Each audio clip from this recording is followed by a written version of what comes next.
crypto is going to outlast any administration, any official who, has the wrong idea or whatever. And so we can go through good periods and bad periods as long as we keep building. And then the people who are engaged enough on the civic side who want to do it, that's great. The people who just want to build, that's also great. We need both. I think we'll get there eventually. Welcome to Bankless, where we explore the frontier of internet money and internet finance. This is how to get started, how to get better, how to front run the opportunity. This is Ryan Sean Adams. I'm here with David Hoffman, and we're here to help you become more bankless. Everything you wanted to know from the Coinbase co-founder and CEO, Brian Armstrong, including his reflections on 2022 and his outlook on crypto moving forward, that is contained in the conversation that you're about to hear. A few benefits, some takeaways for you, an index of things we talk about. Number one, Brian's reflections on 2022. How bad of a year was it? What was learned? Number two, the regulatory situation that faces America right now in crypto. How did SBF infiltrate our halls of power? We ask him that question. And how do we undo the damage and win over our legislators? Number three, we talk about Base Chain. This is the new layer 2 chain that Coinbase just launched in the absolute worst regulatory environment we've ever seen. Why did they do this? Number four, does Wall Street even understand crypto? Do they understand Coinbase? We talk about the fundamentals. And finally, number five, we get to one of my favorite parts in this whole conversation towards the end, which is Brian's best advice for the settlers and the builders who are sticking around during this crypto winter. David, this was an exceptional episode. What should listeners pay attention to? For me, I think the thing to pay attention to is to try and listen to this episode, viewing the forest for the trees as it relates to Brian. Brian arrived on the scene in crypto 2011 and started making Coinbase in 2012.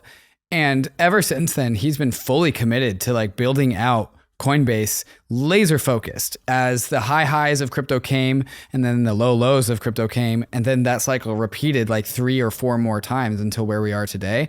Brian has been with his builder's hat on, focusing on making the best product possible at Coinbase.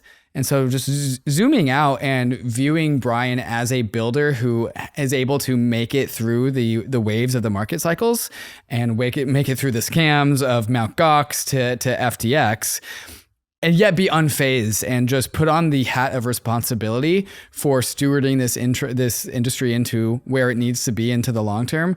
I think if you can probably listen to every single sub part of this episode and still see that there are certain qualities that people have that make them just really able to survive in crypto. And I think we're just really fortunate as an industry that we got Brian in the industry in 2012 so early, and to be an exemplar of these characteristics, to be a really good crypto person and a really good crypto builder. I just have a ton of thanks for Brian and everything that he's done. And so I think you'll also be listening to that in this episode.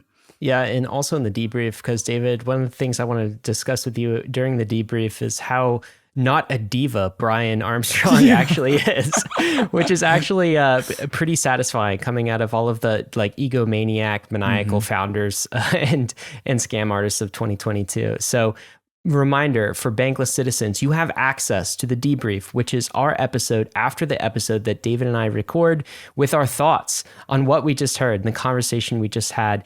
If you would like to upgrade to become a citizen of the Bankless Nation, there's a link in the show notes where you could do this. Also, David, we joked during the episode that, hey, we should turn this episode into an NFT. Fun fact, that's actually happening. Yeah, he didn't catch on that joke. No. So we turn our Monday podcast into NFTs. We will be releasing this as an NFT. There's usually a launch at 3 p.m. on every Monday. So this will become an NFT and release this for the Bankless Nation. I'm actually really looking forward to emailing Brian and say, hey, Brian, remember that part about us turning this podcast into an NFT? Well, we would like to airdrop you one of the 100 NFTs that we're about to make. By the way, that wasn't a joke. That happens. I don't know if it's legal will allow that, but we'll try anyway.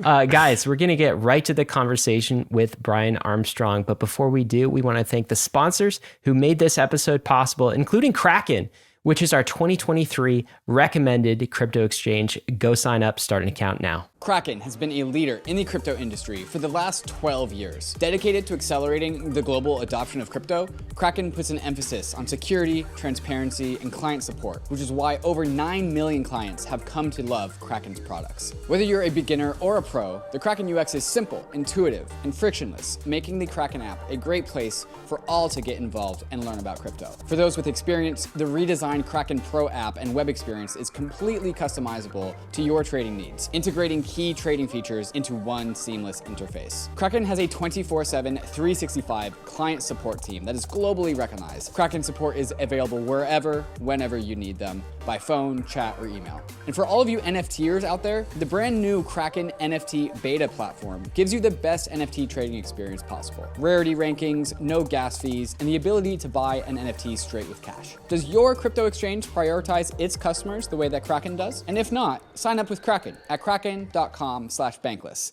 Learning about crypto is hard. Until now. Introducing MetaMask Learn, an open educational platform about crypto, Web3, self-custody, wallet management, and all the other topics needed to onboard people into this crazy world of crypto. MetaMask Learn is an interactive platform with each lesson offering a simulation for the task at hand, giving you actual practical experience for navigating Web3. The purpose of MetaMask Learn is to teach people the basics of self-custody and wallet security in a safe environment. And while MetaMask Learn always takes the time to define Web3 specific vocabulary, it is still a jargon-free experience for the crypto-curious user. Friendly, not scary. MetaMask Learn is available in 10 languages with more to be added soon, and it's meant to cater to a global Web3 audience. So, are you tired of having to explain crypto concepts to your friends? Go to learn.metamask.io and add MetaMask Learn to your guides to get onboarded into the world of Web3. Arbitrum One is pioneering the world of secure Ethereum scalability and is continuing to accelerate the Web3 landscape. Hundreds of projects have already deployed on Arbitrum One, producing flourishing DeFi and NFT ecosystems. With the recent addition of Arbitrum Nova, gaming and social dApps like Reddit are also now calling Arbitrum home. Both Arbitrum One and Nova leverage the security and decentralization of Ethereum and provide a builder experience that's intuitive, familiar, and fully EVM compatible. On Arbitrum, both builders and users will experience faster transaction speeds with significantly lower gas fees. With Arbitrum's recent migration to Arbitrum Nitro, it's also now 10 times faster than before. Visit arbitrum.io, where you can join the community, dive into the developer docs, bridge your assets, and start building your first dApp. With Arbitrum, experience Web3 development the way it was meant to be: secure, fast, cheap, and friction-free. Bankless Nation, we have Brian Armstrong on the podcast again. He is the CEO and founder of Coinbase. Of course, Coinbase started in 2012 as just a custodial Bitcoin wallet back then. Oh my, how far we've come. It's grown into a massively successful publicly traded company that we know today, serving a lot of crypto listeners worldwide. The last time we had Brian on the podcast actually was an interesting time. It was November of 2021. What a different world it was back then versus just over a year later, the beginning of 2023. We've got a lot to talk about, including FTX, including catching up with Coinbase products, including 2023. Brian, it's great to have you back on Bankless. How you doing? I'm doing great. Thanks for having me back, guys. All right, let's pick up where we left off last time. All right, it was a different world back then. 2022 was in some ways what we feel like is crypto's worst years. I don't know if you share that, because I know you've been in some pretty bad years even before we got into the space, and you've seen a thing or two. But what did you learn in 2022, and what are kind of your reflections? Do you agree that it was one of our worst years? Is there ever any silver lining there, and what did you learn? Yeah, I'd say 2022 is definitely a pretty bad one. I mean, it reminds me a little bit of the Mt. Gox era, where similarly the market came down, a bunch of people lost some money. The only thing it seemed like people were asking me about or talking about for 6 months or 12 months was Mt. Gox, Mt. Gox, Mt. Gox. And we had to kind of go, the industry was so tiny back then, but same thing. We had to go out there and educate the world and let people know that it's not all bad actors. There's a lot of good people trying to build in this space, even if the headlines are disproportionately about the bad actors. And then, a funny thing happened. I think like about 12 months went by, and then people sort of moved on and they stopped asking me about it as much. I don't know. It took maybe 12, 18 months, something like that. And it was just kind of gone from people's memories. So I'm hoping something similar happens here. We've got a little ways now before we get to that 12, 18 month mark. But that's what a lot of my time has been focused on, is getting out there and trying to educate the world, remind people that this industry has a lot of great companies and people in it. And we're not going to let the actions of any one bad actor call the entire industry into question. What were some of the learnings from 2022 in your mind? Every year presents a new set of learnings. What were some of the lessons you took coming out of that year? Yeah, well, I mean, so one was that I think we grew too quickly at Coinbase. In the up markets, I always try to remember that it's never as good as it seems, right? And then in down markets, you have to remember it's never as bad as it seems. So I think I probably got a little too caught up in the moment, just like everybody. And it felt like we had a line of customers out the door. Our biggest challenge was really just how do we even onboard all of the people trying to use our products? And so it was easy to just keep adding more and more headcount. And I think the culture of a company is really strained if you sort of more than double headcount in a year. It's got too many new people who are training the new people who just joined, and the culture gets kind of diffused. Decision making is unclear. Who's in charge of what? Communication breaks down. Too much game of telephone. And so we definitely exceeded that a bit in that time frame around 2021, 2022, early 2022. I think we hit almost 3x or something like that over a 12-month period. So that was probably too much. I would have changed that in hindsight. But I think the big things we got right, which was we always were a company founded that focused on compliance and trust and security. And we invested a lot in doing those things the right way. And that's not always the fastest way.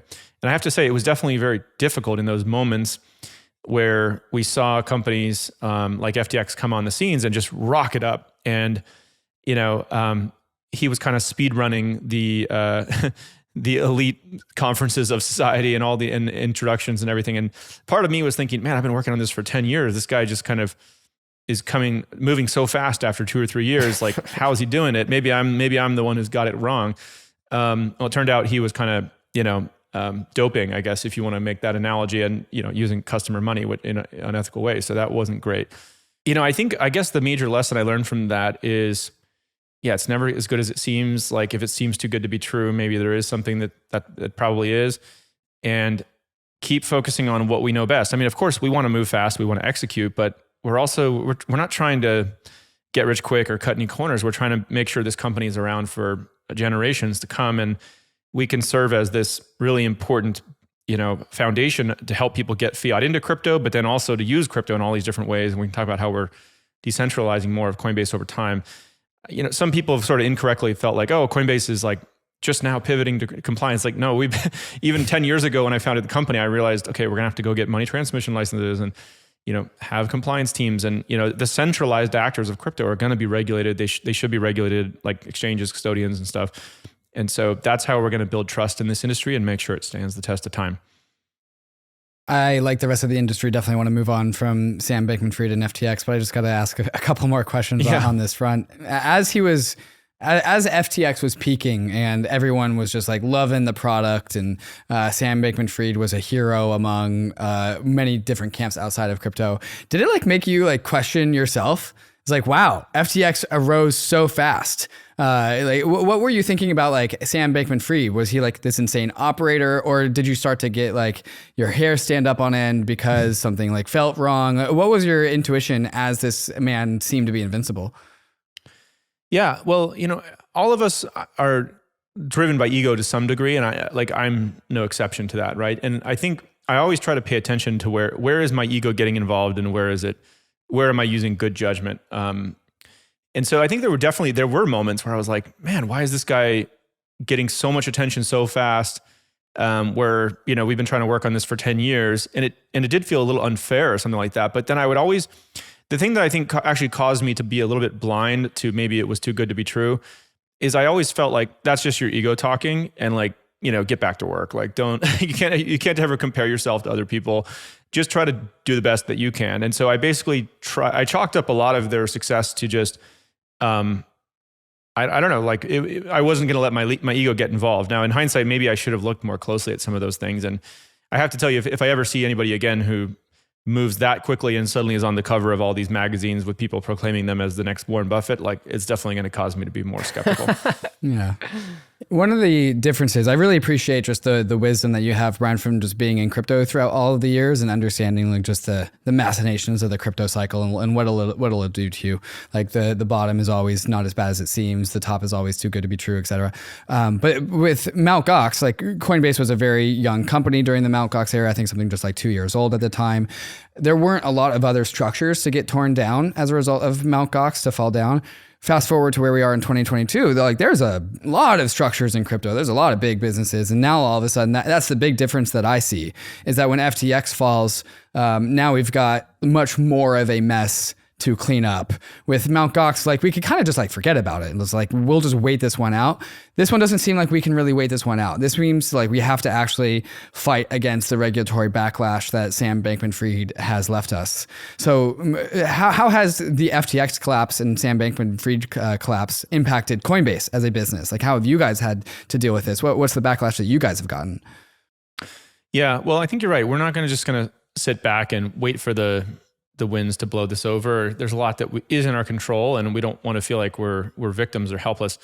I think luckily Coinbase, I'll talk about, there's different orders of ways to look at this. So the first order effect was literally like, what's the counterparty risk? There was contagion, there was others in the other dominoes that fell as a result of FTX obviously going down. And one thing this was sort of a learning going back to your prior question, was that the importance of risk controls inside these companies is incredibly important. And, we had an incredible finance team and CFO and leader who built a risk function within Coinbase over the prior years. And they were essentially underwriting every counterparty where we were storing funds with various things to operate our business. And we were, at some point during the crisis, we were actually underwriting some of these things daily, even bank partners and things like that, as you saw with Silvergate having issues. So that's kind of taking some of the best practices, frankly, from traditional financial services. And for the centralized actors in crypto, I think some of those skill sets are actually really, really needed. So that was one of the first things. But I guess just zooming out, what can we do? How can we actually proactively sort of counteract this narrative that's developing out there, which is that crypto is something that needs all this regulatory crackdown? Well, I think one thing is to say, look, we agree with it, right? Like the centralized actors, again, they should be brought within the regulatory perimeter. There's a misconception. I'm very surprised to hear this, but occasionally I'll interact with people in DC who still to this day believe that everybody in crypto essentially doesn't believe in regulation. They don't want to do KYC, AML. They're all trying to skirt the rules. And from where I'm sitting, it's almost like impossible to believe, how could this be true? Because for 10 years, we've been working on this, we've been saying this, but you just have to remember, these people are busy. They're not in crypto every day. They only hear things, anecdotally through their friends or through the media. They're living in a little bit of an echo chamber sometimes. And so just even repeating the very basic messages like that on the East Coast or in DC when we interact with folks, you can't kind of underestimate the power of that. Now, I think going beyond that of just showing up and having these meetings and, building the relationships, and I'm spending more and more of my time on the East Coast, the other big thing I think we can do is we need to activate our user base in crypto. And, there's some really great polling data that's come out recently, which shows that about 80% of Americans feel that the financial system doesn't work for them, right? And it's too slow, the fees are too high, it doesn't serve everybody equally. And so there's a real interest in sort of updating the financial system, if you will. And I really believe crypto is the most important technology that can update the financial system. So you've seen in Coinbase's messaging externally, internally, we've started to go out there and tell that story a little bit more. That's a message that I've seen is resonating with people who are, kind of crypto skeptics, or they're on the fence. They're thinking about crypto as being a financial product, and they're like, this is some unregulated financial product. And the point we're sort of making to them is, no, this is a technology. It's a technology that can improve financial services in a variety of ways, but it's not itself a financial product per se. And so what we've been doing is, another thing we've been doing is we put out actually this post, Crypto 435. People can Google it. What we're trying to do is get the community of crypto holders out there organized and say, let's elect leaders in the United States who believe in crypto. They want to make sure that this technology is, the innovation potential of it is protected, but it's also, we protect against bad actors. And there's a sensible regulation for centralized players in crypto that could help make that happen. I'd encourage anybody to kind of go Google that, Crypto 435. And it's simple things. It's like, let's get donations, even like $100 from, 1 million crypto holders or something, or show up at town halls, ask these questions. These kinds of things can really move the needle. And if we elect representatives in a democracy who believe in our values around economic freedom, then all of these regulatory challenges are going to end up in a good place eventually. Well, let's talk about this. So the analogy we've used at Bankless, like it really felt like this in 2022, is some of the kind of the scammers and the frauds of 2022 had this gigantic house party, right? And they destroyed everything, like the furniture's torn up, like plates are smashed, biggest, craziest house party match. There's a fire, like the cops show up, it's a complete mess. And now they're gone. But we are left to clean up after this party. And I want to get a sense of the magnitude of backlash that you guys might be seeing in DC, and we as a crypto industry now face. It feels like everything got a lot more hostile sometime after November of 2022. And we've talked about things like Operation Choke Point, which is this some strategy to kind of like choke out the banking sector in the US? There's like increased scrutiny on this industry, and it feels worse than it's ever been, at least in the US. I think, in Europe and other places, people are still sort of moving forward. Can you kind of just describe what it's like? Are you feeling that too? And like, if so, do we deserve this? Like, is this something that we caused? Well, as an industry, I do think we deserve a little more scrutiny. I mean, that's probably fair to say. But look, there's a lot of people who they are only tangentially aware of crypto, right? And there's also, frankly, a lot of people who, a lot of what they think comes from media headlines, right? Which in crypto, that's actually increasingly becoming sort of an unpopular, uncommon thing. Most people have sort of realized that each media organization has sort of their own objectives they're trying to push in the world, and they're almost more like lobbying organizations in a way.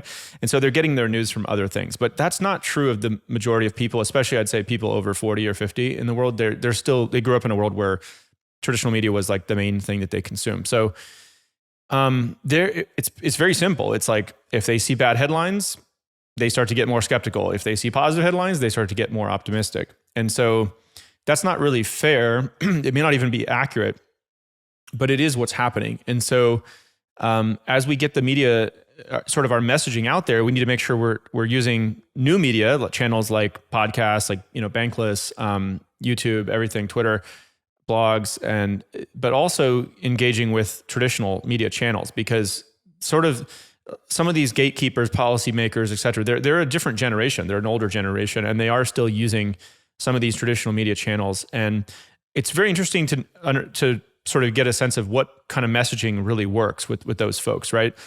For the crypto native audience, probably like a lot of your listeners, this messaging about like economic freedom and decentralization and, like technical audiences, especially, that's the kind of thing that resonates the most with me when I read the Bitcoin white paper back in the day. For these audiences that are older, they're non-technical, they're not really in crypto necessarily for the same,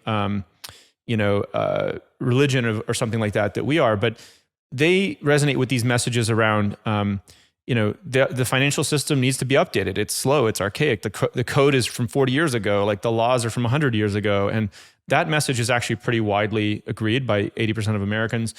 I'd say for Democrats, they're interested in equality of opportunity. They want to make sure people get fair access to financial services.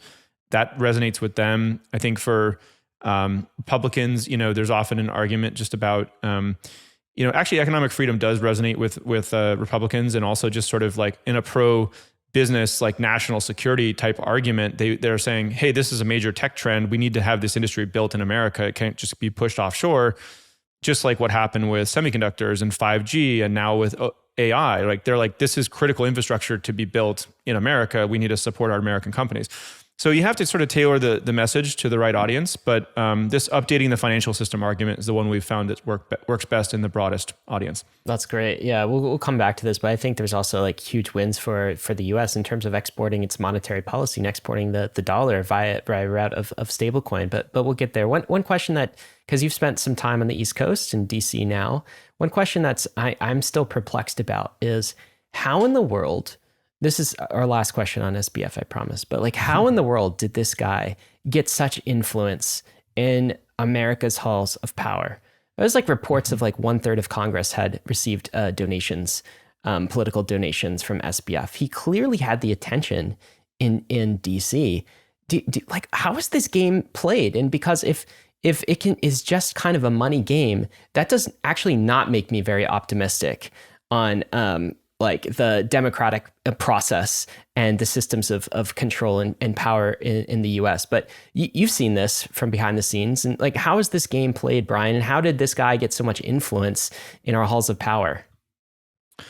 I've asked myself that same question. And frankly, it's funny. I feel like I show up and I'm pretty easy to get along with. People, once they meet me, they're like, okay, this guy's clearly, he's trying to do the right thing. And maybe I agree with him or disagree with him on some stuff, but he's just like a legitimate person trying to build something in the world. I'm an engineer by background. Like I sort of just, if people ask me a question, sometimes all I know how to do is say the answer. I think that SBF, so a few things. One, I think he had like an incredible passion for policy, actually. He was spending an inordinate amount of time in DC. I think that, he also, the shibboleths, right, which was the quote that he put out there, he basically started saying what they wanted to hear. Now, it wasn't really fully authentic, and so that ultimately blew up in his face, but he basically was framing these things in a way that was music to their ears for some of them, I guess maybe more on the Democrat side, and I think they got duped by it, and it wasn't even authentic if you look at some of his texts that got released and everything like that. So was that an effective strategy in the short term? Maybe, but it ultimately totally blew up in his face because you just can't be inauthentic with people. That's one of my learnings. If I disagree with somebody, I'd rather, I'm not going to be a jerk to their face or something, but I'm going to say what I actually think in a polite, respectful way. Because if I say something I don't believe, like they might leave the meeting feeling good, but then a week later or a year later when they realize I didn't even believe it, they're just going to feel even worse. And so in a way, I don't think I'm not sophisticated in how I play the game. I'm actually playing a very simple game, which is just I show up and I say what I think. But I think that's actually the right solution long term, that it's not a game at all. I'm just trying to be an authentic person. Now, by the way, I don't think donating money, I don't know how much his donations move the needle. It's definitely raises some big questions, and I hope some of that money gets clawed back in one way or another. I don't think donations are entirely bad. I think, the crypto community actually, if you look at the banking lobby or the oil and gas or any of these other industries, the motion, the entertainment industry or whatever, like they actually do put a lot of dollars behind their lobbying efforts in DC. And it's not all just companies doing it, by the way. It's the individuals, it's people. So there's something like 50 million people in the United States now who've used crypto. I mean, imagine if we even just got 1 million of those people, 1/50th, to become sort of politically active or donate $100 to the right candidate in their jurisdiction. And in every congressional race, when there's an open seat or whatever, there's going to be somebody who's more crypto positive and someone who's not. And we've actually started building some of this stuff into the Coinbase app so people can go look up in their area, what's the rating A through F of the people in your area. I think if we can get just 1 million people in the crypto space politically active, show up to the town halls, donate the money, like tweet about it and like build this movement, it's going to be incredibly powerful. DC does not yet, they don't yet respect the crypto lobby. They don't realize how big of a movement this is in the United States. It's bigger than some of the biggest ones you've thought about. Some of the most powerful lobbies. We actually have more people in crypto. And they don't realize that yet.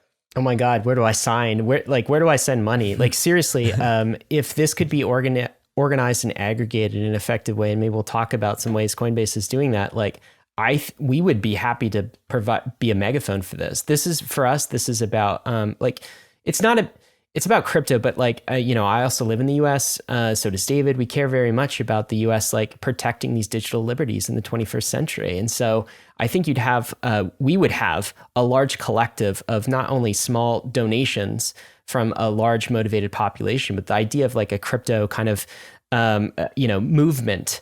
And a lobby group that is kind of bottom up from the people. But like your comment on the long game, you still think it's worth playing, Brian. You still think in the long run, your strategy of just telling people what you think, what you believe, the truth, reminding them is an effective strategy, that this is not a dead end. Because I think there's a certain segment of listeners out there, Bankless listeners, who they've just given up on the political process. They've just given up on kind of regulators. They've just even given up on like voting. They will not show up at town halls because they no longer believe that the process works. And they'll even point to things like 2022, SBF, right? It was pay to play. It was just, lining politicians with money. And like the long game you're playing sounds nice, Brian, but like it doesn't work. It's not effective. These politicians are corrupt. You seem more optimistic than that. Can you give us the case for why we should be optimistic? Yeah, I mean, look, I understand why people are cynical about it. It raised a whole bunch of questions about the process and does it work, and if not, where. There's a really great 2x2 graph that I love that shows up sometimes. I think it's from Edelman, but it shows sort of trustworthiness and competence, I believe, and it sort of compares different, government and NGOs and for-profit businesses. And for a while, there was sort of nobody in the top right quadrant who was both trusted and competent. And slowly, people have started to view, and government's not there, by the way, it's viewed as not trusted and incompetent, if you believe this survey. Business is sort of increasingly moving into that top right quadrant, if you look at their recent data. And I think business basically, some for-profit businesses have a role to play as champions in this space of helping organize individuals, helping craft policy. We don't ever want to take credit or like inject ourselves into the democratic process, because I think there's a line you can cross there as just one private company. But if you're talking about the individual citizens, the voters, I'm talking about there's 50 million people who've used crypto in the United States. I'm talking about the people here. And in a democracy, the government works for the people, not the other way around, right? So democracy it's slow. I think that that's probably the biggest frustration people have is they're saying, this is so obvious. Like all my friends are using this. I'm on Twitter every day. Like, how do people in government not get this? And then in DC, they're sitting in a different world. There's an age generation gap. There's the type of media that they're consuming gap. Now, but the good thing about America has many flaws, and it's slow and bureaucratic in many ways, and it can be wrong for a long time. But what eventually ends up happening is that sentiments shift in the U.S. A new generation of people emerges. They get people who run for office. The electorate, the voters, change. And basically, America has this kind of self-healing system. Imagine how bad it would be if we got someone anti-crypto and they were dictator for life or something. Like, at least we can just wait 4 years or 8 years in the worst case or something and get a new crop of people in, right? So that's very slow by technology standards. But in terms of governments in the rest of the world, it's not bad. And so, crypto is going to outlast any administration, any official who, has the wrong idea or whatever. And so we can go through good periods and bad periods. As long as we keep building, and then the people who are engaged enough on the civic side who want to do it, that's great. The people who just want to build, that's also great. We need both. I think we'll get there eventually. I want to circle back around to the original question that Ryan asked, which was, how did Sam Bankman-Fried get so involved with politics? And Brian, your answer was that he was really playing the game. He was playing the game of politics, and he, just by the nature of what happens when you intentionally play that game for playing the game's sake, like that's what happens. Like you find your way in. And I really appreciate your answer of like you said that you're just a naturally born engineer. You see a problem and you state an answer. And so what I'm saying is, like, as someone who's known you, and we've had like an episode and a half of a podcast now, and I've also thoroughly enjoyed the Coinbase documentary as well. First principles type guy, a problem mindset type guy. And it sounds to me like you're thinking about ways at Coinbase to funnel those people who care about crypto and crypto values into being able to connect to the politicians that will resonate with those values. And as my co-host likes to say, if you adopt crypto protocols, you adopt crypto values. And it sounds to me like you're addressing the same sort of like engineer mindset that you did to build Coinbase, to also allow for people, younger generations, because I'm assuming the average Coinbase user is a younger generation customer, to connect to the politicians in question that resonate with our values. And is that my intuition is correct here? Is like perhaps Coinbase is taking an engineering type approach to solving our regulatory ires? I think that's a fair way of putting it. Yeah, I hadn't actually thought about it that way myself, but you're right. I mean, I'm just trying to figure out what is the best way we can get the right outcome. And for me, the right outcome is more economic freedom. How do we make sure that this technology, a billion people or more, can benefit from it? And if there's a lot of misunderstanding and mischaracterization about it out there, how do we correct that? And I think, there's many ways to accomplish that, but one of them is just, we have a ton of people in the US and in every country who are now using this. They can see the benefit of it and they're voters. And so let's have them get organized and make sure that politicians understand that if they want the crypto vote, they're going to have to understand how to create better policies here. Right. And you don't just have the people, but you also have the money by definition. And so like connect all the pieces of the puzzle here. There's representatives that are good or bad as it relates to crypto. There's perhaps interested voters that are also Coinbase users. And by nature that they're Coinbase users, they also have money on Coinbase. Like, what does this, again, taking this from an engineering mindset, what does this look like when you put all these pieces together? There's a feature in an app somewhere, right? In Coinbase where we can look at the politicians. And is there like a send money? Yeah, is there a send money or like I don't know, send likes or something, show support? Yeah, so I mean there's a product grid in the top left of the Coinbase app and you can go in there and look up the policy data.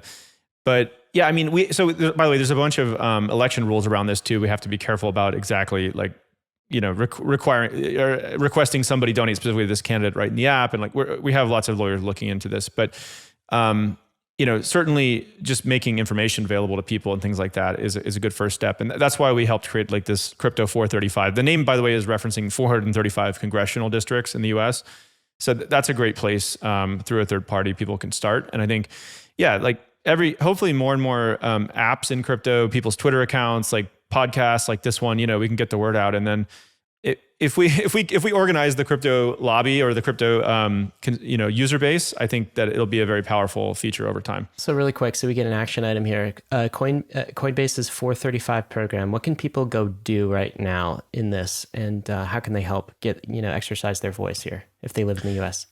Yeah. So I mean, look, it's very early days today, but first thing you do is just Google it, Crypto 435, and go sign up, and then you'll basically start to get more information over time. So it'll be about key races that are coming up. You might see A through F type scores of different candidates kind of based on their public statements of what they've said about crypto in the past. And then, there hopefully should be opportunities for people who want to donate to those candidates.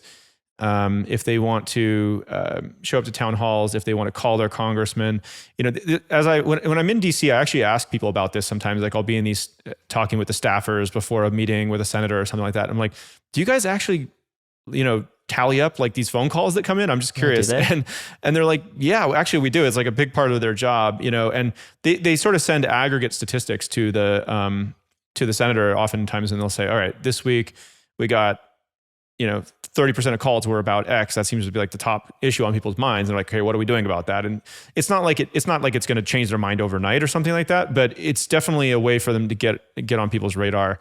So all these things, donating, calling, tweeting, showing up in person, and then ultimately like the voting is going to be what moves the needle in a democracy. Man, I just love the fact that the whole point of crypto, the theme of what we talk about here is like coordination technology. This is good coordination technology. And that's really all I'm seeing here is like we have lucky enough to have a cohort of, I'm guessing that the crypto person is the most likely to be a single issue voter. And they're going to vote about crypto probably at a higher percentage than most other people, at least for others like single issue voter issues. And they have money, right? And so like the whole coordination behind this thing, you really just got to give a hand to the fact that like we're built on coordination tools and we know how to coordinate when the time comes. So tip of the hat for building the system. Yeah, I mean, it's a good chance to try out our tools here, right? I mean, we should probably do this with a DAO or something like that. That would be great.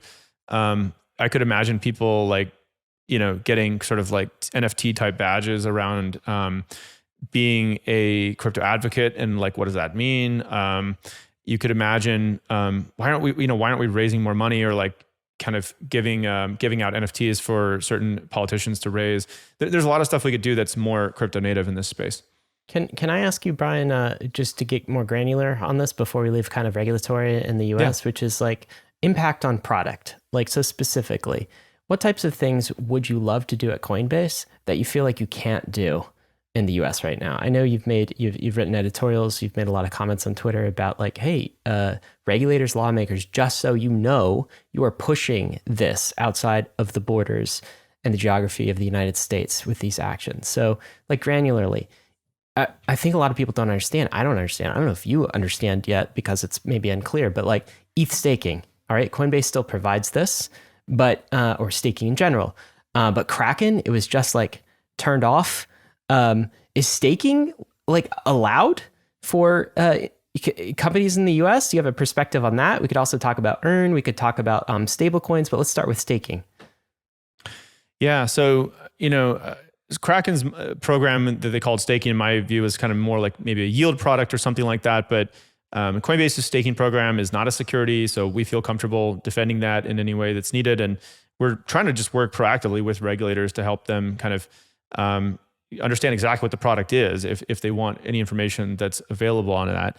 So staking is one that's sort of been looked at recently. I think another one is just around derivatives, right? Actually, like a huge percentage of crypto trading is now derivatives. And we've been working with the CFTC here to sort of get our derivatives platform going. That would be a major thing to be built here in the United States, just in terms of like healthy market structure. So far you've been unable to launch a derivatives market on Coinbase, even though you've wanted to for a while. Is that the case? In the US, yeah. In the US. Yeah. And I mean, also, by the way, I think there should be a robust, healthy crypto securities market in the US, right? I mean, the SEC and the CFTC have this kind of debate over what is what, and that's great. We need probably Congress to pass new legislation to sort of help clarify that. I mean, it's not great. It's actually been really harmful to the country, but we probably need Congress to come along and pass new legislation on that. But I would love to see if, the minute that we do get clarity about, okay, if somebody's legitimately raising money for their company or to build something like an apartment complex or whatever, they should be able to do that with crypto. They should be able to go register that as a security in the US and then have securities trading platforms and, broker dealers and all these kind of things that help that happen. And so I'd like that to happen as well. That's something that Coinbase has been working on for a while. And hopefully we can eventually get that going in the US. But these are examples. I think the most harmful thing that's happened is just, it's not really, those are all examples of specific things which we need clarity that how they can exist with a clear rule book. But the part that's probably been the most harmful is the negative rhetoric, right? In most industries, what happens is you ask the regulator, what are the rules? And then everybody just follows the rules, right? And if the rules change, give us the new rules. We'll follow those rules. Like I think in most CEOs in crypto that I talk to, were perfectly willing to do that. Like just give us the rule book. So since there is no rule book, people have been sort of, doing the best they can in the absence of that clarity. But what's really worse is that we're having this environment of regulation by enforcement, which means not only is there no clear rules and there's no engagement with the industry on rulemaking, but just once in a while, a random, a bunch of subpoenas or enforcement action will show up somewhere at a company. And what this is causing is essentially an environment of fear. And a lot of crypto entrepreneurs are now saying, okay, well, I guess I need to build my company offshore in another country because outside the US, because the environment is too dangerous in the US. They basically can't afford the legal bills. And that's pretty dangerous. I mean, I think, and the US is really an outlier here, by the way. If you look at the UK, Singapore, Hong Kong, all the other financial hubs of the world are basically saying, they're like, we're open for business. We think crypto is exciting. We think it's the future. We want the future of this industry to be built here. Rishi Sunak, the PM of the UK, is pretty pro crypto. Hong Kong just passed legislation. Singapore, I went and met with all the authorities there. They're like, we want to be a Web3 hub. Europe just passed comprehensive crypto legislation. So honestly, they're not even thinking that much about FTX in those regions. It's actually surprising. Like this whole thing with FTX is a little bit of like a scar because he was so active in DC and everyone there is kind of afraid of being associated with it. But outside the US, the rest of the world is saying, we want to move forward with this. And so the US is actually risks kind of falling behind here. Well, yeah. And so what you're describing is what other people have called a chilling effect. And that seems to definitely be the case, that this has this uncertainty, this lack of clarity has a chilling effect. Why do you think this is happening in the US specifically? So are regulators just overstepping their powers here? Like, do you have any commentary on the SEC? Gary Gensler has seemed like he's been on a warpath against crypto.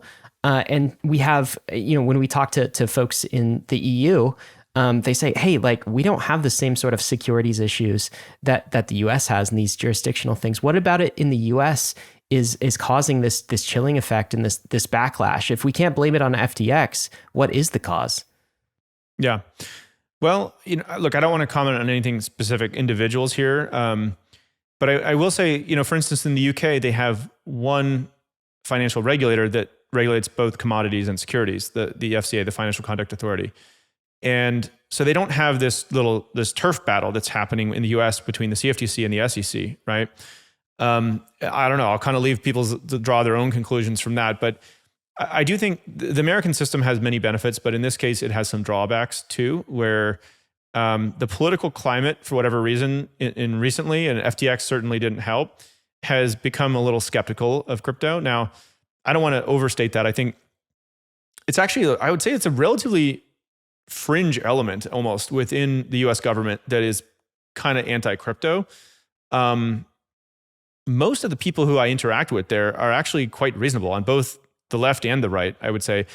And actually, I'd say there's a general point of view, which is we want this industry to be built in America. We just think it needs to come in within the regulatory perimeter and have appropriate consumer protections. I'd say that is probably 80% of Congress, even just people generally who I meet in the government, even outside of the Congress. That's like the mainstream view, I would say.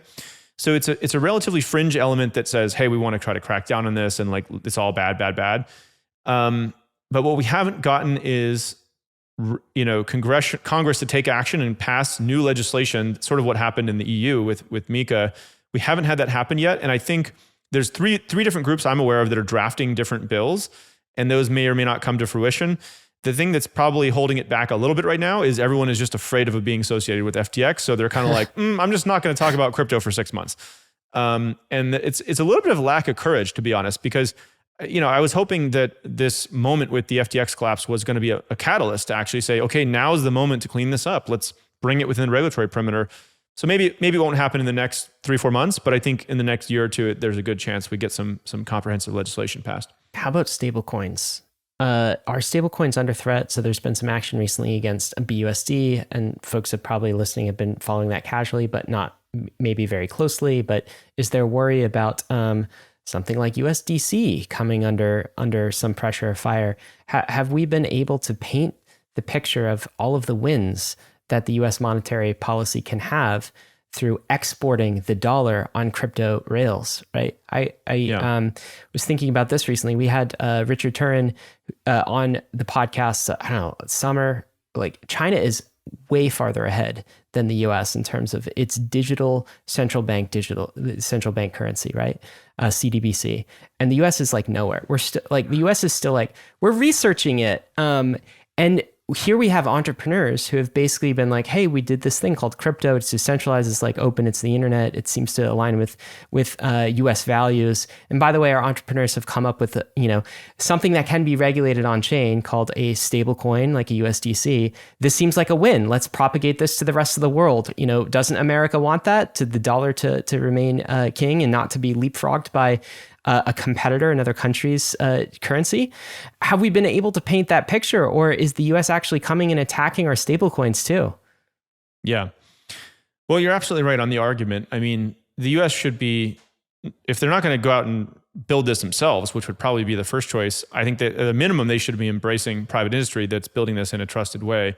And it's actually almost, I don't think it's going to, it's funny. The biggest thing that they're concerned about is that there'll be some massive withdrawal from the banks of stablecoins, and that'll create liquidity issues in the traditional financial system. But I think that sort of contagion can be pretty well mitigated with just reasonable risk controls. And the crypto economy is so much smaller than the traditional economy at this point. Like it's not actually a threat. A lot of the people there are kind of very scarred by 2008, and they went through that financial crisis. So they're thinking about that from that point of view. The thing that they're not quite worried about enough yet, I don't think, is that over the next 10 years, 20 years, is the dollar still going to be the global reserve currency if we don't have digitization of our economy? And so they should be celebrating these things like USD coin and others that are, enabling the dollar to participate in this global digital economy. I think you're absolutely right that China is in a place where they are continually pushing their central bank digital currency into more and more aspects of the global economy. And this falls into, their interaction with Russia and Belt and Road type initiatives. And, I think we saw an article relatively recently that Saudi was going to start to accept yuan payments for oil. And so China very much has this ambition to plug themselves in as the more of a global reserve currency, because that comes with incredible privileges. And so in a way, USD coin should be the best thing ever from a national security, foreign policy type thing in the United States. And I don't think people there quite realize how important it is. But anyway, I'm bullish on this. I think strictly by the letter of the law, USD coin is not a security. I don't think it'll have an issue there. And so, look, we have to follow rule of law. So does everybody else in the US. And so people may have varying positions on it, but strictly by letter of the law, I think USD coin's in a good place. Uniswap is the largest on-chain marketplace for self-custody digital assets. Uniswap is, of course, a decentralized exchange, but you know this because you've been listening to Bankless. But did you know that the Uniswap web app has a shiny new fiat on-ramp? Now you can go directly from fiat in your bank to tokens in DeFi inside of Uniswap. Not only that, but Polygon, Arbitrum, and Optimism Layer 2s are supported right out of the gate. But that's just DeFi. Uniswap is also an NFT aggregator, letting you find more listings for the best prices across the NFT world. With Uniswap, you can sweep floors on multiple NFTs, and Uniswap's universal router will optimize your gas fees for you. Uniswap is making it as easy as possible to go from bank account to bankless assets across Ethereum, and we couldn't be more thankful for having them as a sponsor. So go to app.uniswap.org today to buy, sell, or swap tokens and NFTs. Hey Bankless Nation, if you're listening to this, it's because you're on the free Bankless RSS feed. Did you know that there's an ad-free version of Bankless that comes with the Bankless Premium subscription? No ads, just straight to the content. But that's just one of many things that a premium subscription gets you. There's also the Token Report, a monthly bullish, bearish, neutral report on the hottest tokens of the month. And the regular updates from the Token Report go into the Token Bible, your first stop shop for every token worth investigating in crypto. Bankless Premium also gets you a 30% discount to the permissionless conference, which means it basically just pays for itself. There's also the airdrop guide to make sure you don't miss a drop in 2023, but really, the best part about Bankless Premium is hanging out with me, Ryan, and the rest of the Bankless team in the Inner Circle Discord, only for premium members. Want the alpha? Check out Ben the Analyst's Degen Pit, where you can ask him questions about the Token Report. Got a question? I've got my own Q&A room for any questions that you might have. At Bankless, we have huge things planned for 2023, including a new website with login with your Ethereum address capabilities, and we're super excited to ship what we are calling Bankless 2.0 soon TM. So if you want extra help exploring the frontier, subscribe to Bankless Premium. It's under 50 cents a day and provides a wealth of knowledge and support on your journey west. I'll see you in the Discord. The Phantom wallet is coming to Ethereum. The #1 wallet on Solana is bringing its millions of users and beloved UX to Ethereum and Polygon. If you haven't used Phantom before, you've been missing out. Phantom was one of the first wallets to pioneer Solana staking inside the wallet, and will be offering similar staking features for Ethereum and Polygon. But that's just staking. Phantom is also the best home for your NFTs. Phantom has a complete set of features to optimize your NFT experience. Pin your favorites, hide your uglies, burn the spam, and also manage your NFT sale listings from inside the wallet. Phantom is of course a multi-chain wallet, but it makes chain management easy, displaying your transactions in a human-readable format with automatic warnings for malicious transactions or phishing websites. Phantom has already saved over 20,000 users from getting scammed or hacked. So get on the Phantom waitlist and be one of the first to access the multi-chain beta. There's a link in the show notes, or you can go to phantom.app/waitlist to get access in late February. So despite all of the regulatory overhang, all the regulatory backlash, just the adverse regulatory climate, Coinbase decides to launch an entirely new blockchain. And so this is a layer two, yeah. Excuse me, yeah, a layer 2 chain, yeah. And this is, I think, where we want to turn this conversation next. And I really just think one unappreciated aspect that I've been talking to a lot of people at ETH Denver. I just came back from ETH Denver. That's left half of my voice there. That's probably why I sound a little different. Is the conversation was that it was a big vote of confidence from Coinbase to the rest of the industry, saying in light of everything that's happened, in light of one of the worst years ever, in light of Operation Choke Point and what Ryan and I have been saying is Gary the Tyrant, in light of all of that, we're just going to lick our wounds, move forward, and do something really, really cool, which is build an entirely new layer 2 that is going to be dedicated to the Coinbase, be the official Coinbase layer 2. And so like everyone that I had this conversation with at ETH Denver was like, yeah, no, that is like the vote of confidence feels very good. And it's just a signal of support that, you know, we're not going anywhere. We're here for the long term. And Brian, after talking with Jesse, it really sounds like the idea of a Coinbase chain was incepted a long time ago. So my intuition is that Coinbase knew they was always going to do a blockchain. In what form factor it would come in was going to be a TBD.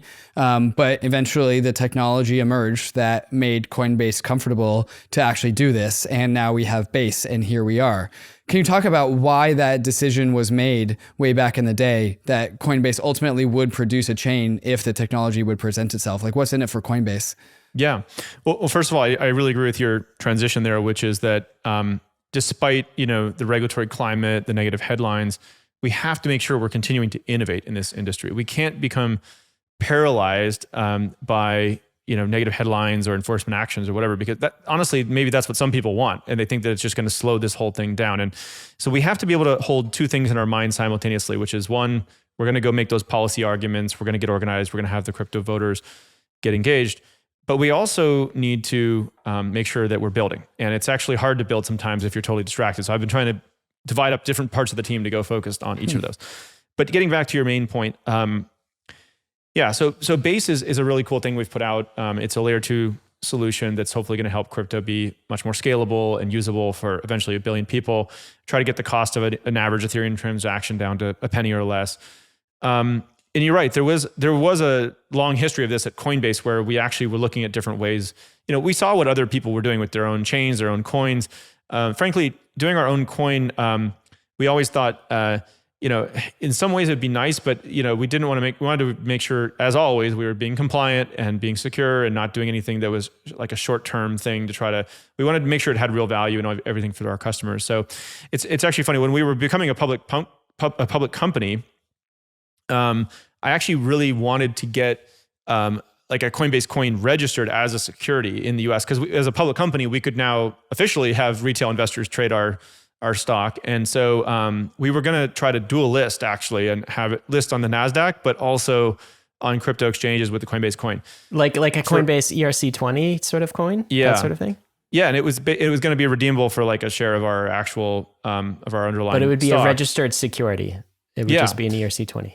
And we wanted to go do that, and we actually couldn't find a way to do it legally in the US. I mean, the infrastructure around, you know, broker dealers and national securities exchanges and everything to trade that sort of asset was not in place yet.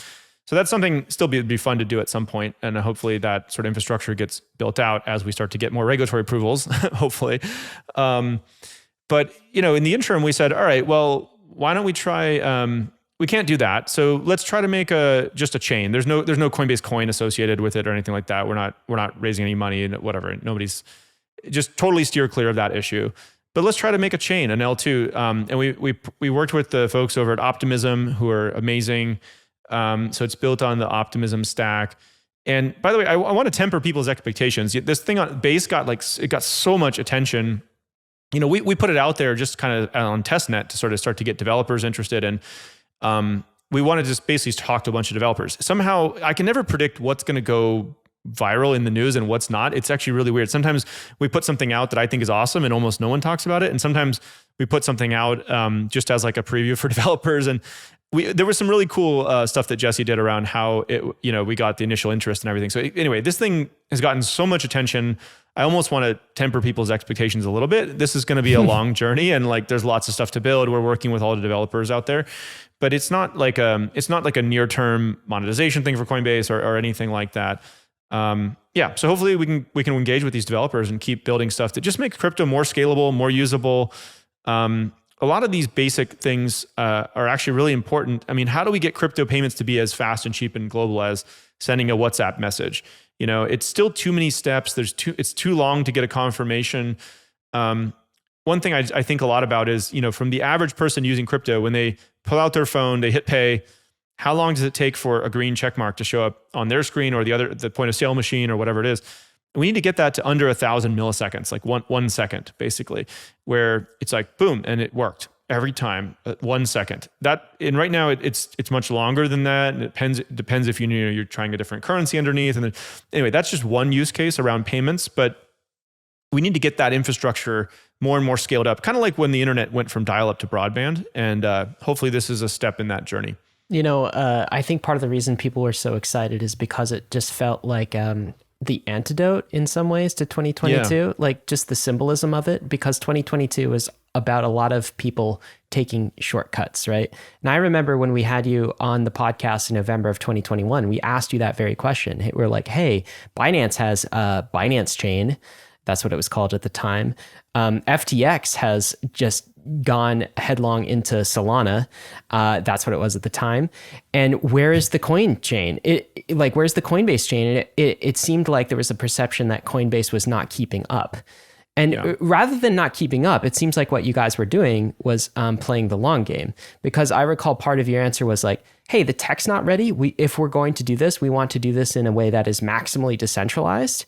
And we can't do that yet. So I think part of the reason, Brian, this actually took off in 2023 is because man, damn, it feels good to be building again. And there's no token to shill. Like we find out that Alameda has, God knows how much Solana on their balance sheet. And of course, that's why they want to pump the price of this. Binance has its reasons for BNB. This has no token.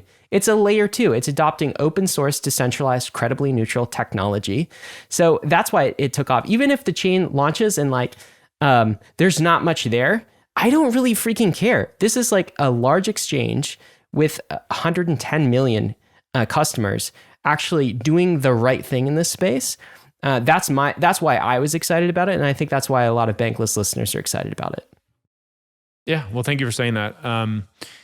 I can't tell you, we were in so many meetings where, a lot of innovation, what's hard about it is you have to innovate on the tech, but you also have to make sure you're following the law. And oftentimes the law is not clear if you're building something in a new space, right? So we had so many meetings where, we felt that tension ourselves many times where we said, man, look at these competitors. They're just moving so fast. But I think, we need to make sure we're holding ourselves to a high standard, right? I don't want to say anything negative about anybody else, but especially being based in the US and all the rules that we have to follow, we said, okay, well, maybe if we can't do that, what can we do? And so this is, and by the way, I think we did move slower at certain times, right? Like a big focus of mine has been, how do we now operate efficiently at this new size that we're at? And we've actually reduced our headcount a couple of times. And I think it's giving us a moment, as difficult as that was, to actually operate a little bit more like a startup again. I had a whole blog post on this, like operating efficiently at scale and some of the things we're trying to do. And since we're not hiring a lot this year, it is giving us a chance to really practice operational efficiency at this current size and scale. So I'd say it was like 50%. We actually did slow down as we grew so fast and we became a little too bureaucratic. Trying to fix that now. And then the other 50% was us, again, like you said, playing the long-term game, trying to be, we're trying to follow the rules. And I think we've done a really good job of that. So it was a combination of both. One of the main big conversations at ETH Denver was the conversation of, well, what can Base really do for Coinbase that Coinbase couldn't do just by building on a native layer 2 like Optimism or Arbitrum or Polygon?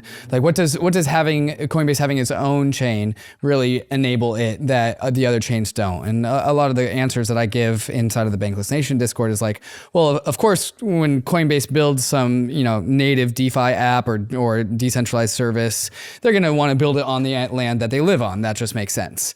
But really, like unpacking that even more is like, okay, but what would Coinbase build that they could only build if it was on top of their own chain that they couldn't build on some other person's chain? So when you envision the future of Base, Brian, what are the products that are uniquely enabled by Coinbase having its own layer 2? Yeah.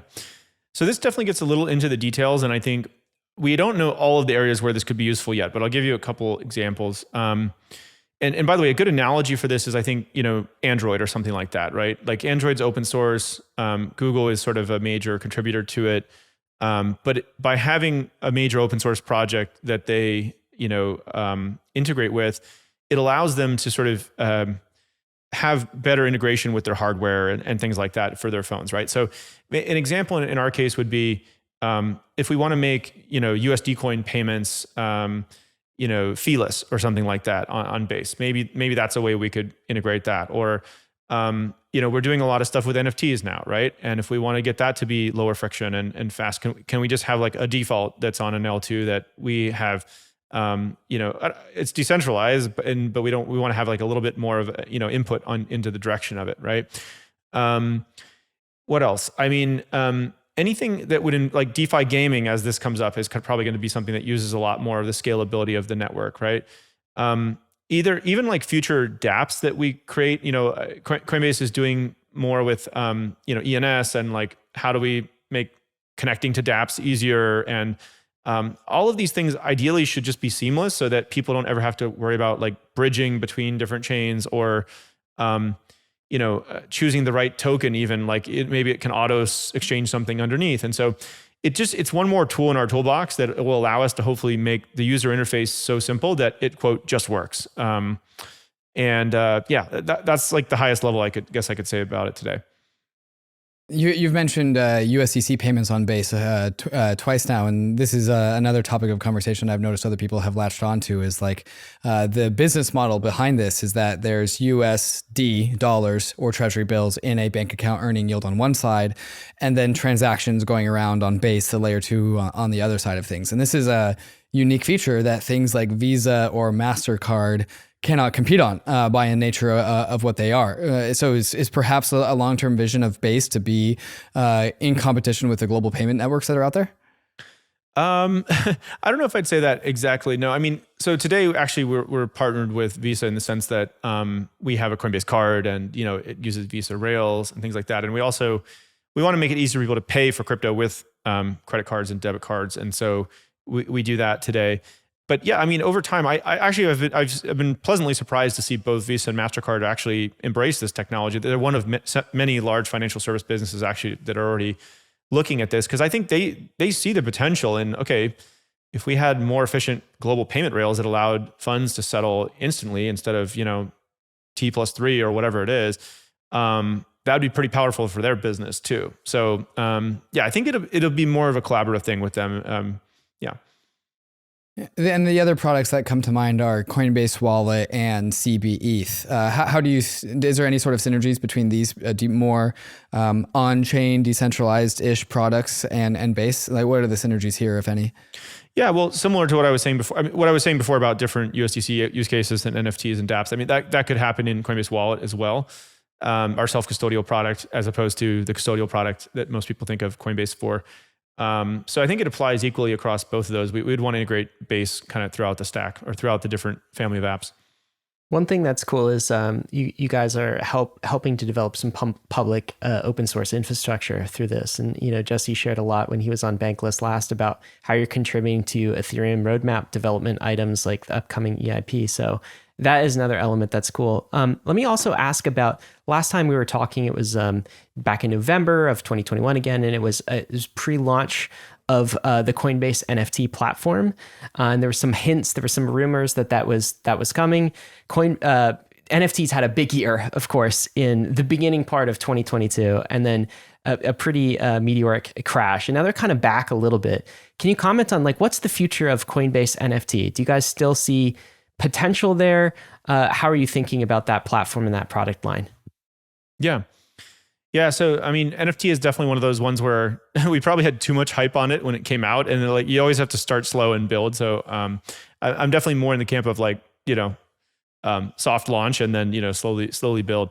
But no, and Coinbase NFT has been going well. So actually one of the things we've been doing is really sort of aggregating the different marketplaces out there and surfacing them all in one place, so people can just come in and see, comparing prices. It's across the different exchanges and sort of aggregating liquidity, which is cool. And then I think the main thing that we have to offer there is that, oftentimes what people were doing is they'd come to Coinbase first to buy crypto. They would then move it to a self-custodial wallet that had a browser extension, like Coinbase Wallet or MetaMask, and then they would connect to an NFT exchange or a marketplace and begin to trade. And it was actually, what was kind of remarkable is just how many people ended up using NFTs, given that was the complicated process that you had to go through. And so what we want to do is just kind of make that even simpler and say, well, if you already have crypto on Coinbase, because that's where you keep it, well, it's just one click to buy this NFT if you want. And so we're working on integrating Coinbase NFT more directly into our main app. And I'm pretty bullish on NFTs over the long term. I know that some of the recent, NFTs have come up a little bit in the last few months. And I know some of the activity has been around sort of these pro traders, like with Blur and platforms like that are kind of, like you can buy a bunch of them in a basket and stuff like that. And that's been driving a lot of volume. I think that's cool. And that I'm glad that the market is evolving in different directions. I think the part that I'm even more excited about in terms of NFTs is basically the utility of it, right? Like, if they're decentralized social, where like every post is an NFT, if you could imagine replacements for like, in Web3 for like Spotify or YouTube or Instagram, where every audio or video or text like Twitter, or whatever. Or this podcast, Brian. This podcast could be an NFT. It should be. Why not? It should be. Yeah. Brian, this is going to turn into an NFT. By the way. Oh, you heard it here first. Okay. And then what else? I mean, concert tickets, like, in-game items in the metaverse, even just like your badge, if you're a company that gets access to somewhere, or these are the things that I think make sense to be natively integrated into your wallet or your primary financial account in the crypto economy. So, I'm pretty bullish on NFTs. I think they're going to continue to be really big. And just like many things in crypto, they had a big run up, a correction, and now they're going to slowly grow from here. And I think that's still a very exciting space. One last question about this base world is the growing sentiment on crypto Twitter. I put out a tweet that's like, Coinbase, there will not and is not be a base token. And then crypto Twitter reacts, and I just put the Anchorman gif where he like sparks up a cigarette and goes, "No, I don't believe you." And I'll just let you react to that meme, if you will, Brian. I mean, there's no base token at the moment, so I don't know. I'm having trouble visualizing it exactly, but yes, I'll have to go rewatch Anchorman. We all will, honestly. A fantastic movie. Yeah. This brings me to my the next line of questioning that we want to go down is, it really does Wall Street understand Coinbase at a high level? Like, what does the trad world really understand about the business models that Coinbase is developing? I think everyone understands Coinbase as an exchange. That's a business model that, the valuation is a tried and true model. There's also like the world where the base chain itself has gas fees, and Coinbase as the sole validator makes revenue from all of the transactions on base. There's the CBE staking model. There's the NFT platform. Like, so many of these things, and there seems to be so many like really awesome bullets that Coinbase has in the chamber beyond just staking revenue that I think crypto natives understand, and that make me bullish and Ryan bullish too. But how much do you think like all of these other like potential business models, some are already live today, like CBE, some of them are potential like base. How much do you think Wall Street really understands about all that stuff?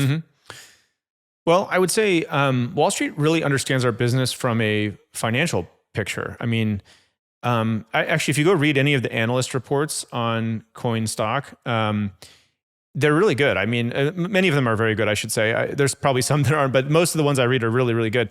And they understand the regulatory environment. They understand the cyclical nature of how crypto is going through these, ups and downs. And they understand, I think, the long-term potential. But they're also investors, and their job is to sort of if they think the stock's going to go down in the next 6 months, they're going to trade on that. If they think it's going to go up, then they're going to trade on that too. So from a understanding us as our financial picture as a business and our prospects, I think it's generally pretty good. I think many of those folks grew up their entire life in the traditional financial system, right? So for them, they probably aren't quite as advanced in their thinking as your listeners, which is that they probably, a lot of them are still thinking about this. Oh, this is kind of some new asset class. It's kind of like gems or commodities or gold or something. And like, it's relatively small, but it seems to be getting bigger now. And I hear about more and more hedge funds are trading it. And they're like, okay, we should probably put, 1 to 5% of our assets in it, or a lot of people onboarding to Coinbase Prime or Prime brokerage for institutions. That's how they're thinking of it. what they're not yet thinking about it as is, okay, this is actually creating a totally new set of financial services and a totally new way to build applications on the internet with web, ENS and dApps and Web3 and all this kind of stuff. And that still probably hasn't fully clicked. But honestly, I'm not sure we deserve credit for that yet, because it's so brand new and it's on the horizon. And what they're often looking at when they is like, okay, tell me about your products, but like, really, they want to hear about the products which are generating meaningful revenue today. If this is like a pie in the sky thing in the future, like that's nice, but like when it's real, let me know. And I think that's fair, by the way. That's not unique to crypto. That's true of that's pretty much every public company. They hold to that sort of standard. So they see the here and now, but they don't see the future, the potential, the future, the thing that we're kind of very excited about crypto. I remember our last conversation, again, we talked about, well, is Coinbase sort of a new financial system, or is it a tech company? And I think I recall your answer being like, yes. it's like both of those things together. And crypto company, it's both. Right. So Wall Street still doesn't understand that paradigm, is I think what you're saying. They're just seeing the here and now. And also, like, I'm not sure even like financial firms understand that new paradigm. I'm not sure even the giant tech companies, the Twitters and the Facebooks and the Googles of the world understand that new paradigm. And maybe you're right though, Brian. Maybe they don't understand it because we haven't earned it yet. But I suppose that is the hope, and that is the future potential of everything that we're talking about, and the future potential of Coinbase as a company. Yeah. I mean, if we add a couple more zeros on the crypto economy, I think everyone's going to know what it is. And if they're not using it, their kids will be using it. And so that's ultimately how we win. We got to get the use cases going and ultimately get 1 billion people into the crypto economy or more. At that point, everyone will be using it. It's going to be kind of like the internet at that point. It's just ubiquitous. Brian, when I opened up this conversation, I listed off a bunch of things. There's CB ETH revenue, which is alive and well. There's exchange revenue, which has always been there. And then there's a bunch of potential other line items, right? There's the NFT marketplace that could be a positive revenue generator. There's base transaction fees, which could be a positive revenue generator. If in a world where we zoom forward 5-10 years or so, what are the big line items that you're bullish on that aren't here yet that you are hoping here? Like in a world where everything is maximally successful, what's left to add to the big ones? Yeah. Well, trading fees are going to be big for a long, long time, I think, but the problem is that they're more volatile, right? So what we've been doing over the last 5 years or so is helping to try to shift more of our revenue to what we call subscription and services, which is a little more predictable, right?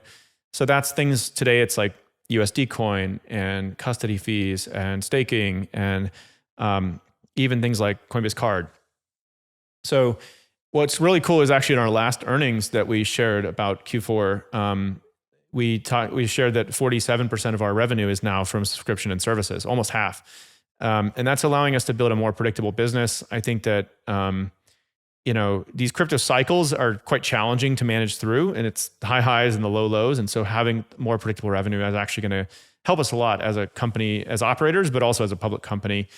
One of the areas on the horizon that I am excited about, which was sort of to your question, is around Coinbase Cloud. And so what we're doing is we're trying to take a lot of these internal services we've had to build for our own products, and we have shared services that multiple of our products use, about how to connect into the blockchains and how to store crypto securely and how to trade it and how to send it. And we're making those APIs available to external customers through Coinbase Cloud. There's a product that we have coming up, and I think it'll be public by the time this comes out, but it'll be called Wallet as a Service, Coinbase Wallet as a Service. So many more companies out there, from Reddit to banks to Starbucks or whoever, eventually are going to want to have ways for people to store crypto, and we want to make it easy for them to sort of white label or utilize these APIs, so they don't have to figure out how to connect to dozens of blockchains with all these tokens and forks and airdrops and sort of security upgrades. And so just having good wallet infrastructure, I think, and by the way, you could build a self-custodial wallet off of this. You could build a custodial wallet off of it, where Coinbase is storing it. It's useful across a wide variety of applications. And I think that's a nice foundational piece of Coinbase Cloud we'll be putting out soon. And we haven't seen any technology like this. Like wallet as a service, that sounds like the ability to scale out access to wallets as far as the internet goes. Yeah, well, I mean, I'm hoping we see it show up in a variety of applications. So you might, in the metaverse or in Shopify or whatever, you might just see, okay, like I've got a stored balance of crypto now, and or maybe it's an NFT or something like in Reddit that you're earning. People may want to connect their own wallet, a third-party wallet, but if it's sometimes easier to onboard, a billion people if it's like, well, you don't have to have a crypto wallet. Maybe it's just the thing shows up in that app. The way I'm thinking about it high level is wallet as a service, and I think this will be out by the time the podcast is released. Brian, is it's kind of like Stripe in that it's an API, and yet it's a self-contained wallet. It's like Stripe, only it's a crypto wallet. And you said there's a non-custodial version of this, which uses some like MPC technology to be, non-custodial. Is that a way to think about it? Like Stripe, but for crypto wallets? Yeah, well, Stripe is an amazing developer tool company, and this is right. These are developer tools. Coinbase Cloud is all developer tools, kind of like AWS or Stripe or something like that.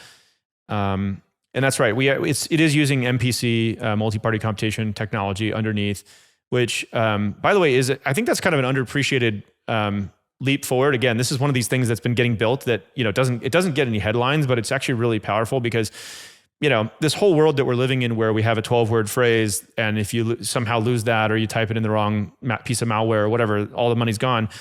That's really uncomfortable. And it's hard to imagine that getting to a billion people, or, I don't think most people would feel comfortable storing like a huge percentage of their net worth in something like that, where like one slip up and it could be gone, right? So multi-party computation lets you split up the keys. You can do, 2 of 3, 3 of 5 different configurations to construct these wallets in our wallet as a service product. And by the way, there's a lot of really cool cryptography behind that. We had to build out a pretty specialized team of people and write some new crypto libraries. Just as a general rule, you never want to write new crypto libraries if you can avoid it, because, you want the thing that's battle tested and it's been around and around. But in this case, nothing existed that was out there. And so we had to write it, and we did battle test it. We got it audited by all these different firms, like multiple firms who tried to break into it. And so it's pretty battle tested at this point. And I think that's something that really powerful that we invested in. So Wall Street not understanding crypto fully yet. They do see the here and now. You guys recently acquired One River Digital, and Eric Peters, the CIO of One River, was just on the podcast actually the week before that this is released, and we unplanned. Yeah, that was a coincidence. It was a coincidence. We had no idea, but it's interesting because he has served sort of as a bridge to large institutional money, I think. And I'm curious that perspective, because I know Coinbase custody services like 25%. I just read this press release, so this is why I know this. 25% of the largest hedge funds in the world, the top 100 or something like this. Mm-hmm. At least those that are involved in crypto. So what is kind of the institutional play with One River Digital? And then in general, what's kind of the institutional appetite now for crypto? Yeah, so kind of like what I was saying earlier, by the way, Eric is great. We've been super impressed with the whole One River team. And as we started to think about this subscription and services revenue, like more predictable revenue streams, and we have a couple of different product groups now. We have our consumer group, we have our institutional group, and we have this developer product with Coinbase Cloud and others that I mentioned. So on the institutional product, we started to think about, okay, how do we generate more subscription services revenue? And one thing we looked at was this idea of asset management. And so actually in a lot of the big banks, Goldman Sachs and Morgan Stanley and JP Morgan, they do generate a pretty substantial amount of revenue from asset management, and it tends to be more predictable than trading fees and things like that. And we got excited, in particular when we met One River, just on the quality of the team and some of the clients that they had onboarded and things like that. And so we felt like this would be a really great matchup if we can pair their asset management business with our institutional customer base in Coinbase Prime, and felt like this could be a pretty cool thing to build out for the ecosystem over time. So yeah, I mean, just I guess to answer the rest of your question, we are still seeing a lot of institutional clients sign up, and they're not necessarily deploying a lot of capital in this environment, but they are onboarding to Coinbase Prime. In fact, in Q4, we saw an increase in the number of institutions onboarding into the space. And so the way I sort of took that was to say, this is kind of like a coiled spring of potential where they're sort of saying, okay, We still believe something's going to happen in this space. Let's onboard to make sure we're ready when we're ready to invest. We're not necessarily deploying a ton of capital right now, but the potential is there for this next period when the tide turns. So we've covered so much already in this conversation, and including kind of the regulatory and 2022, and also Base, which is so exciting, institutions in crypto. I want to jump back to something you said close to the beginning of this conversation, though, Brian, that really piqued my ears here. Is you talked about this idea of decentralizing Coinbase over time. So decentralizing Coinbase over time. What does that mean to you? Good question. I mean, so Coinbase has always kind of been of two minds, because the mission of the company is to increase economic freedom in the world. My belief is to do that, we really need to get a crypto economy that's global and it is decentralized. That's how we're going to get the real innovation potential of it. But in the early days of Coinbase, we realized, okay, well, the first step is we just need to get a bunch of the fiat money of the world into the crypto economy. How do we make a bridge to that? And that turned out to be a pretty centralized business. Our exchange, our custodian, et cetera.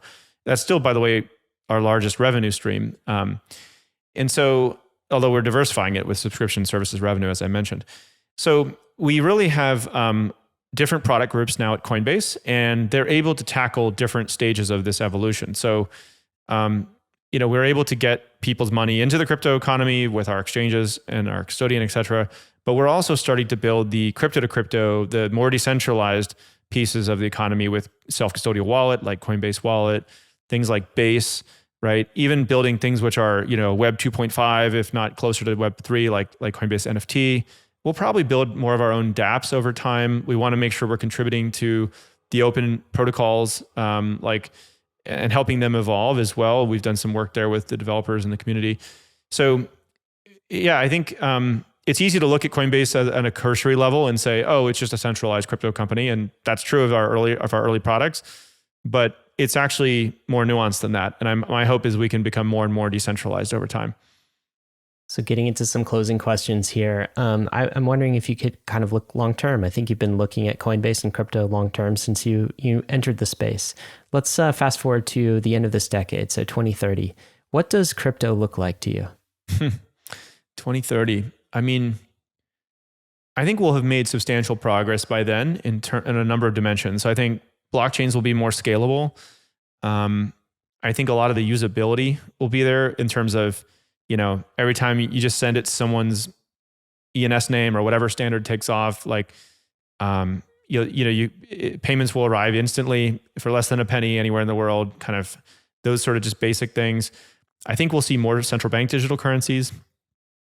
I hope that the US essentially grandfathers in these, stablecoins that have followed the rules and just are backed with the dollar in the US, and they sort of become the de facto CDBC of the US.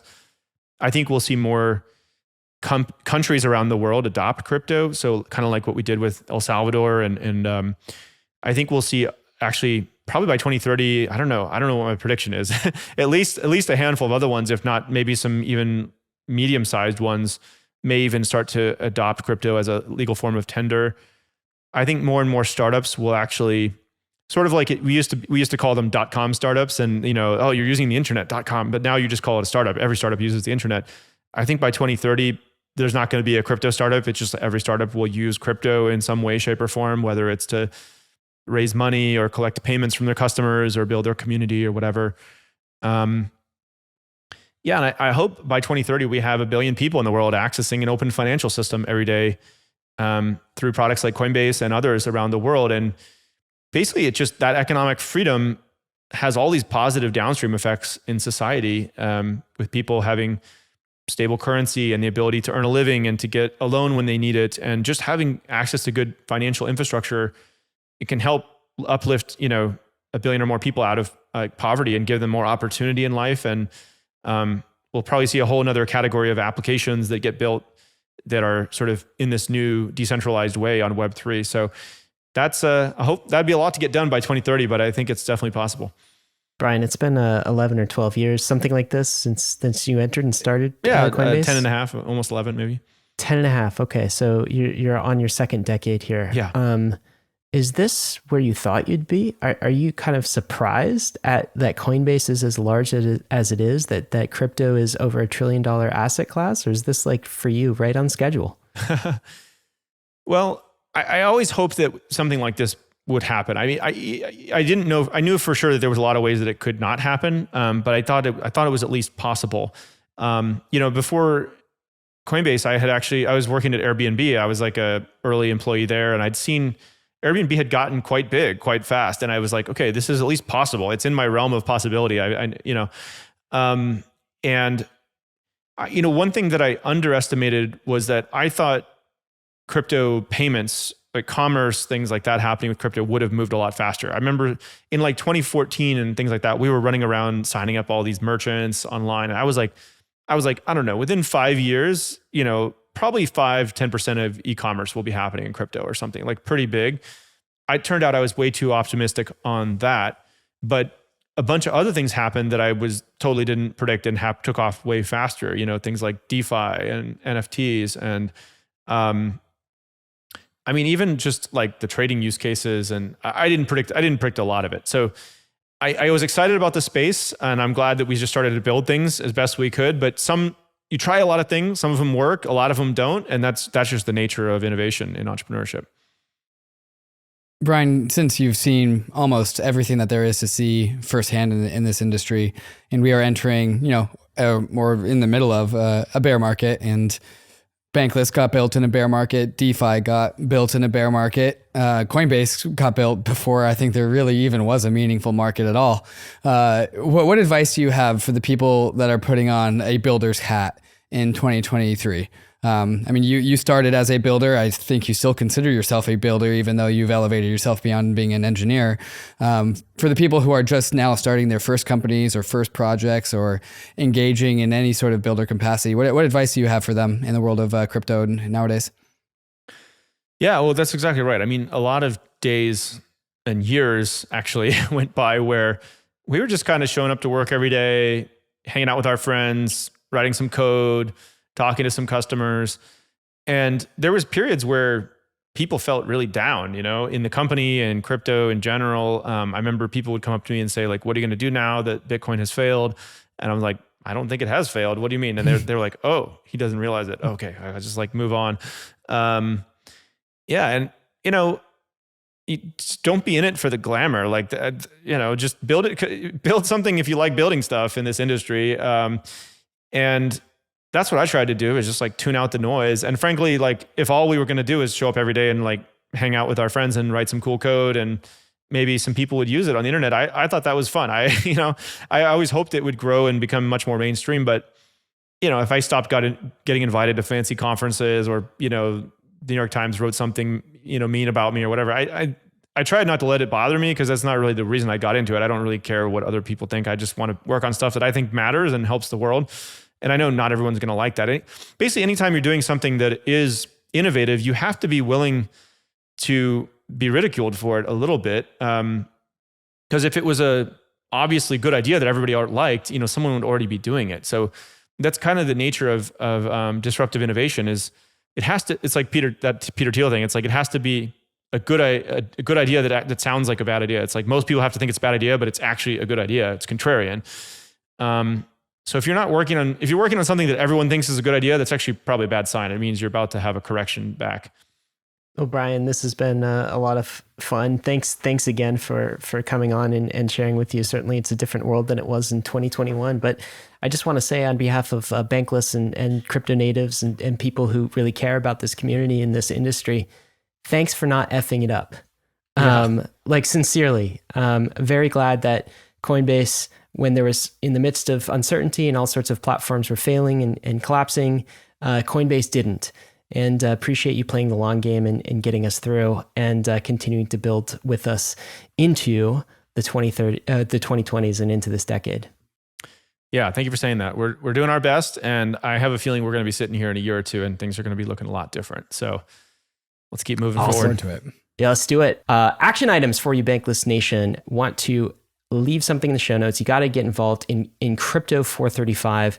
That is the advocacy that we were talking about earlier in this episode. So if you're in the US and you want to make your voice heard, sign up for that. Of course, got to end like this. None of this has been financial advice. How dare you think it is? Crypto is risky. You could lose what you put in.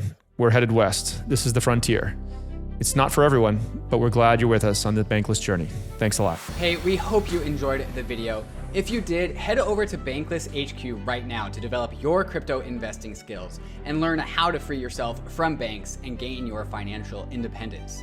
We recommend joining our daily newsletter, podcast, and community as a Bankless Premium subscriber to get the most out of your Bankless experience. You'll get access to our market analysis, our alpha leaks, and exclusive content, and even the Bankless token for airdrops, raffles, and unlocks. If you're interested in crypto, the Bankless community is where you want to be. Click the link in the description to become a Bankless Premium subscriber today. Also, don't forget to subscribe to the channel for in-depth interviews with industry leaders, Ask Me Anythings, and weekly roll-ups where we summarize the week in crypto and other fantastic content. Thanks everyone for watching and being on the journey as we build out the Bankless Nation.